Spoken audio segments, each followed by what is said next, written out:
A decorated colonel, a man who served his country for decades, is escorting the body of a fallen soldier home.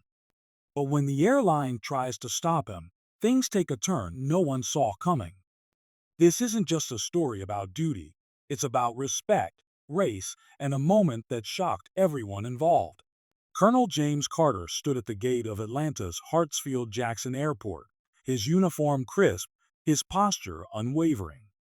Beside him was the flag-draped casket of Private First Class Marcus Johnson, a 22-year-old soldier who had given his life in service to his country. The colonel had one job: to ensure Marcus made it home to his family in Chicago with the dignity he deserved.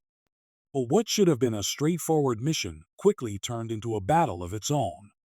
As Colonel Carter approached the airline counter, he handed over his military ID and the official orders authorizing him to escort the fallen soldier. The young attendant behind the counter, Emily, glanced at the paperwork, then at the colonel, her expression shifting from polite to uncertain. She called over her manager, Karen Whitaker, a middle-aged woman with a no-nonsense demeanor. Karen scanned the documents, her lips tightening. "I'm sorry, sir," she said, her tone clipped. "We can't allow you to proceed without additional verification." Colonel Carter, calm but firm, explained the urgency of the situation. "Mom, this is a fallen soldier. I'm under orders to escort him home. Everything you need is right here." He gestured to the paperwork, his voice steady but carrying the weight of someone who'd spent decades in service. Karen, however, wasn't budging. "Protocol is protocol," she said, crossing her arms. "We need to confirm this with our headquarters. It could take a while." The colonel's jaw tightened. He'd faced countless challenges in his career, but this, standing in an airport, being questioned while escorting a hero's remains, it was unthinkable. Passengers nearby began to notice. Whispers spread. A man in a Marine Corps hat, Mike Thompson, stepped closer, his eyes narrowing as he listened. "Do you know who you're dealing with?" Mike asked Karen, his voice low but sharp. Karen didn't flinch. "Rules are rules," she repeated. The tension in the air was palpable. Colonel Carter's patience was wearing thin, but he remained composed. He knew this wasn't just about him. It was about Marcus, about respect, about doing what was right. But as the minutes ticked by, one question lingered. Was this really about protocol, or was it something else? What would you do if you were in Colonel Carter's shoes? The standoff at the gate was escalating. Colonel Carter, a man who'd commanded troops in some of the most high-pressure situations imaginable, found himself in a battle he never expected, against an airline manager who refused to back down. Karen Whitaker, the manager, stood firm, her arms crossed, her tone dismissive. "I'm just following procedure," she repeated, as if that explained everything. But Colonel Carter wasn't alone. Passengers in the terminal were starting to take notice. A woman in her 40s, Sarah, pulled out her phone and began recording. "This is unbelievable," she muttered to her husband. Nearby, Mike Thompson, the retired Marine, stepped closer to the counter. "Mom," he said, his voice calm but edged with authority. "This man is a colonel. He's escorting a fallen soldier. There's no higher honor. You need to let him through." Karen glanced at Mike, then back at Colonel Carter. For a moment, it seemed like she might relent. But then she shook her head. "I'm sorry, but I need confirmation from headquarters." "It's policy." The colonel took a deep breath. Had faced bureaucracy before, but this felt different. Was it the way Karen avoided his gaze? The subtle shift in her tone when she spoke to him? He couldn't shake the feeling that this wasn't just about rules. Meanwhile, the crowd was growing. A young man in a college sweatshirt, Jake, spoke up. "This is messed up," he said loudly. "That's a soldier's casket. Show some respect." Others nodded, murmuring in agreement. The tension was thick, the air charged with frustration and disbelief. Then, something unexpected happened. A voice cut through the noise. Colonel Carter? It was John Peterson, a senior airline executive who happened to be passing through the terminal.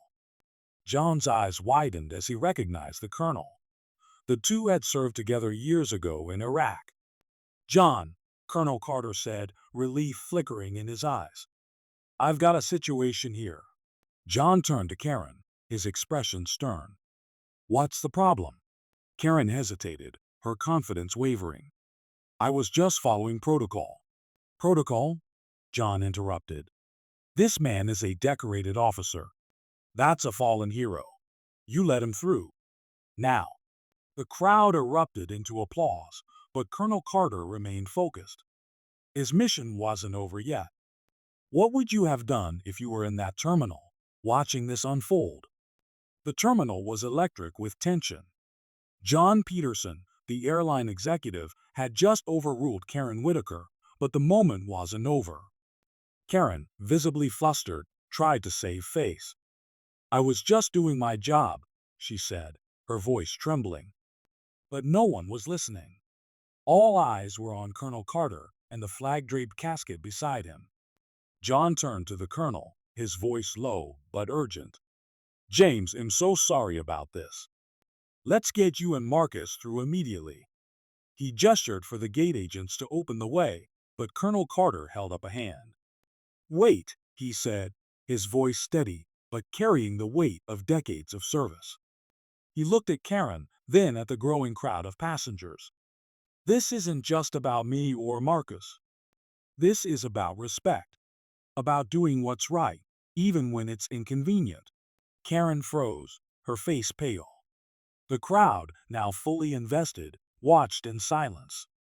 Colonel Carter continued, his tone firm but not unkind. "Mom, I don't know what led you to make that call today, but I hope you understand the gravity of what's happening here. This young man gave his life for this country. The least we can do is honor that." For a moment, Karen looked like she might argue, but then her shoulders slumped. She nodded, her voice barely above a whisper. I apologize, Colonel. It won't happen again." The crowd erupted into applause, but Colonel Carter didn't smile. He simply nodded, his focus already shifting back to his mission. With John's help, he and the casket were escorted through the gate, the crowd parting respectfully as they passed. As they walked, John leaned in. "James, I'll make sure this doesn't happen again." "You have my word." Colonel Carter glanced at him. "It's not about me, John. It's about making sure Marcus gets home. That's all that matters." The moment was a turning point, not just for Karen, who stood silently at the counter, but for everyone in that terminal. It was a reminder of the sacrifices made by soldiers like Marcus and the duty we all have to honor them. But here's the question. What would you have done if you were in Karen's shoes? Would you have followed protocol, or would you have done what was right? If this story hit home for you, hit that subscribe button. Stories like this deserve to be heard, and you won't want to miss the next one.